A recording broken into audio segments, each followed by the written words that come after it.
Nous allons transformer notre système de solidarité pour le rendre tout à la fois plus universel et plus responsabilisant, c'est-à-dire accompagner toute personne qui le peut vers une activité professionnelle, même à temps partiel, et exiger de chacun qu'il prenne sa part dans la société à sa mesure. C'est ce système de droits et devoirs qui est au cœur du pacte républicain, et non la stigmatisation odieuse qui voudrait voir de l'assistanat chez certains.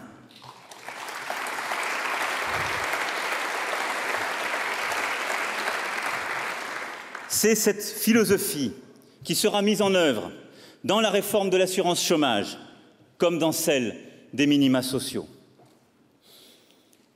La solidarité nationale se traduit enfin dans l'aide que nous devons, de manière inconditionnelle, aux plus fragiles. Ce sont d'abord les enfants. Quelle gloire peut-on tirer de politiques sociales qui ont condamné à la pauvreté un enfant sur 5 dans notre pays?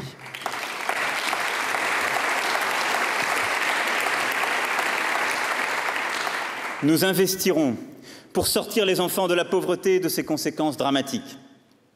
Nous déploierons en particulier une action à l'endroit des enfants en danger ou maltraités, si nombreux dans notre pays. Ces initiatives interviendront dès l'automne. Ce sont aussi nos concitoyens vivant en situation de handicap. Pour ces derniers, vous avez décidé de l'augmentation de l'allocation adulte handicapé de 100 €. La politique commencée de réinsertion dans l'école, dans les travails sera poursuivie avec des choix budgétaires clairs et un accompagnement renforcé. Mais c'est aussi une politique de retour vers la citoyenneté pleine et entière que nous assumerons, et celle également pour ces personnes, y compris celles sous tutelle, d'un retour au droit de vote.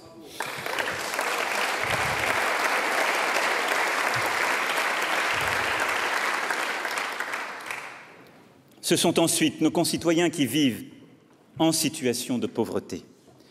La stratégie de lutte contre la pauvreté sera présentée en septembre et mise en œuvre en 2019. Construite avec l'ensemble des acteurs, elle ne se contentera pas de proposer une politique de redistribution classique, mais une politique d'investissement et d'accompagnement social. Non pas de nouvelles aides en solde de tout compte, mais un accompagnement réel vers l'activité, le travail, l'effectivité des droits fondamentaux, la santé, le logement, l'éducation.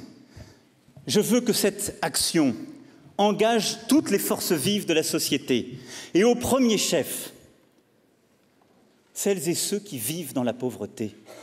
Je ne veux pas d'une stratégie qui s'imposerait d'en haut, dans la torpeur de l'été, pour régler un sujet ou cocher une case, mais enfin sortir de l'état de minorité civique.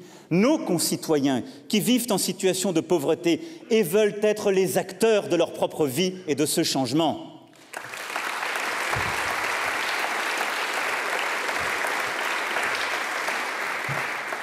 Je veux d'une stratégie de lutte contre la pauvreté qui ne permette pas à nos concitoyens pauvres de vivre mieux, mais bien de sortir de la pauvreté, une bonne fois pour toutes.